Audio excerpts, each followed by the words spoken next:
Welcome back to History of Simple Things. Today's topic comes from one of our viewers, Yahia Mohammed. Thanks for the suggestion. You asked, what's the difference between photos and pictures?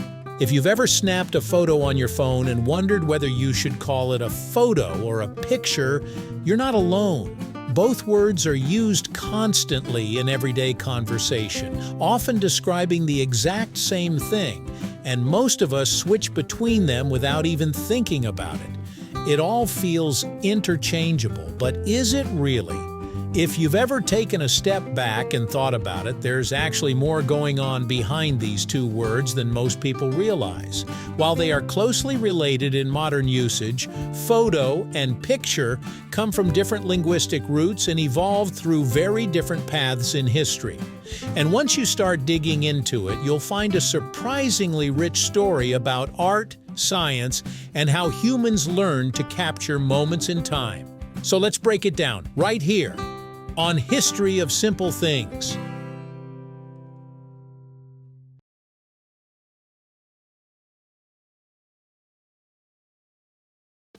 Let's start with photo. The word comes from the Greek word phos, meaning light. Photography literally means drawing with light. The term was officially coined in the 1830s, around the same time early photographic processes were being developed. One of the earliest breakthroughs came in 1839, when French inventor Louis Daguerre introduced the daguerreotype, one of the first practical methods of capturing images using light and chemicals. This moment marked the birth of photography as a science and art form, and soon after, the shortened term photo began to emerge as a casual way to refer to photographic images.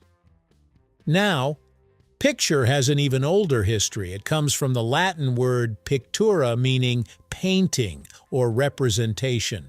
Long before cameras existed, a picture referred to anything visually represented: paintings, drawings, sketches, and later photographs as well.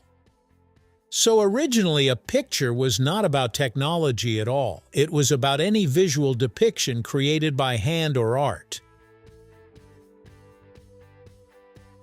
Today, the difference between photo and picture is subtle, but it still exists in meaning and tone.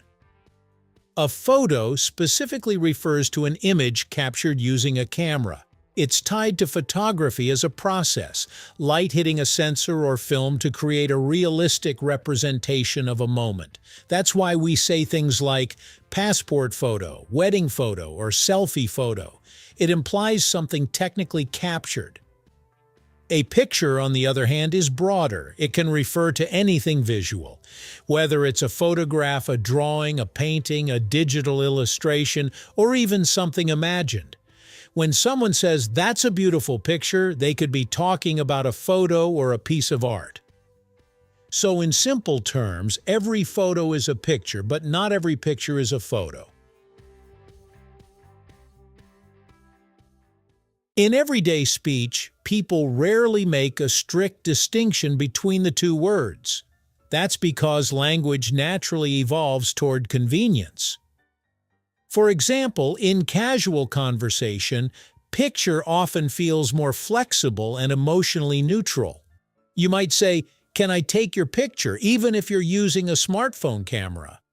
Meanwhile, photo sometimes feels slightly more technical or specific, especially in contexts like photography, journalism, or professional editing.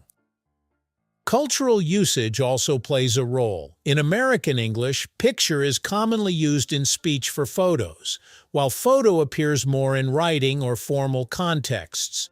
In British English, both are widely used, but photo tends to be slightly more common in casual digital communication. What's interesting is that both words now coexist comfortably, even though they started from completely different worlds, one rooted in ancient visual art and the other born from 19th century scientific innovation. In today's digital world, the distinction has blurred even further. Most of the images we take are digital photos, instantly stored, edited, and shared within seconds, but we still call them pictures in everyday conversation. Social media platforms have reinforced this overlap. People post pictures on Instagram, even though every single one is technically a photo or digital image. Meanwhile, professional photographers still carefully use photo to emphasize authenticity, composition, and technical capture. We also now live in an era where images are no longer limited to cameras. AI-generated visuals, digital art, and edited composites all fall under the umbrella of pictures, even though they may not be photos in the strict sense. So in a way, picture has become the all-encompassing word for visual content, while photo remains tied to the original act of capturing light. At the end of the day, the difference between photo and picture isn't about one being correct and the other being wrong.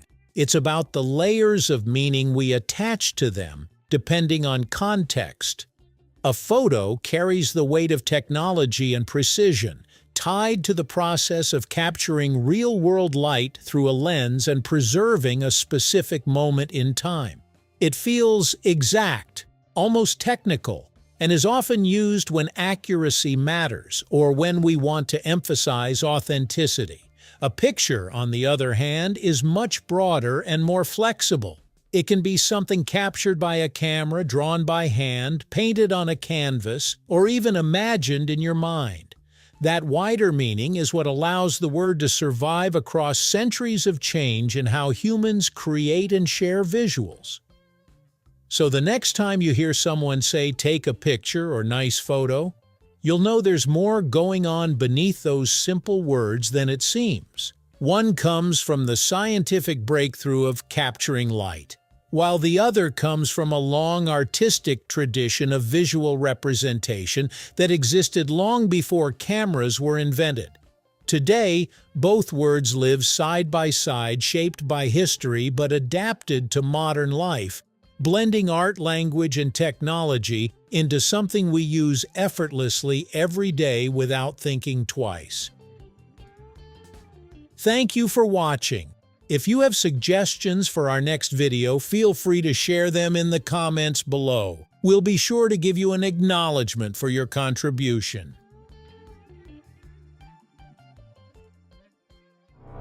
Thank you for joining us on this journey through the history of simple things. Don't forget to like, subscribe, and stay tuned for more stories woven through the smallest details.